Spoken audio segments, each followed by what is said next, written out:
जासिबाय दिनै धेमाजि जिल्लानि सिङाव थानाय स्लाबतार दख'रानि बानजायनायाव फैबाय थानाय मेट्रिक आनजाद लिरनो गोनां आरो हायार सेकेन्डारि फाइनाल लिरनो गोनां फरायसाफोरखौ थुलुंगाखांनाय मोनसे हाबाफारि बे हाबाफारियाव लानानै आं जोबोद मोजां मोनदों। मानो होनबा गोबाव सम जाबायमोन दिनै बे ओनसोलाव फैनानै बिदि मेल मिटिं खुङाखैमोन। दिनै रायजोफोरजों लोगोसे आरो फैबाय थानाय बे मेट्रिक आरो हायार सेकेन्डारि फाइनाल होनो गोनां फरायसाफोरखौ लाफानानै बे थुलुंगाखांनाय हाबाफारियाव फंनैसो बोसोन होनो मोननानै आङो जोबोद मोजां मोनदों आरो आं खावलायो आरो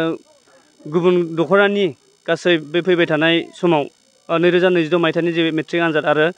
हायार सेकेन्डारि फाइनालखौ जाहाथे जोङो मोजाङै मोजां उथ्रिसार जानो हायो आरो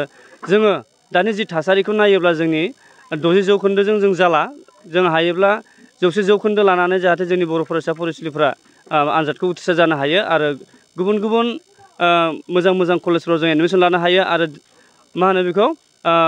माखासे एग्जामफोराव जों कमप्लिट खालामनो हायो एग्जाम लिरनो हायो एन्ट्रेन्स लिरनो हायो। बेनि थाखाय आं बयबो लाइमोन फरायसाफोरखौ आं खावलायबाय जे जाय बिथांमोना मेट्रिक आनजाद होगोन आरो हायार सेकेन्डारि आनजाद होगोन बिथांमोनखौ नै निउस पर्टेलनि गेजेरजोंनो आङो गिबियावनो आङो बेस्ट अफ लाक जासिबाय जाहाथे बिथांमोना मोजाङै मोजां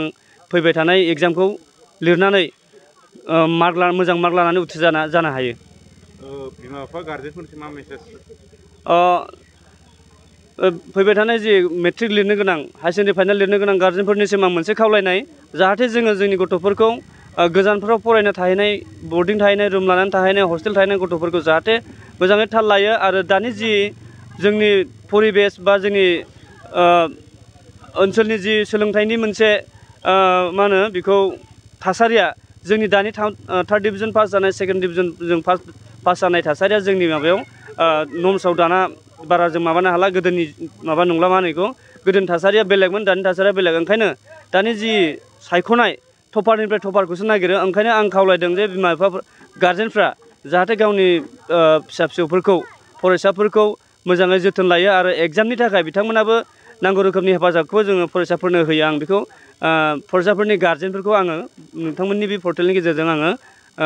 खावलायहरनाय जाबाय। अनजालु क्लाबनि जानानै निउस पर्टेल नोंथांमोनखौ बरायहरनाय जाबाय। जोंहा दिनै 2025 आरो 2026 मायथाइयाव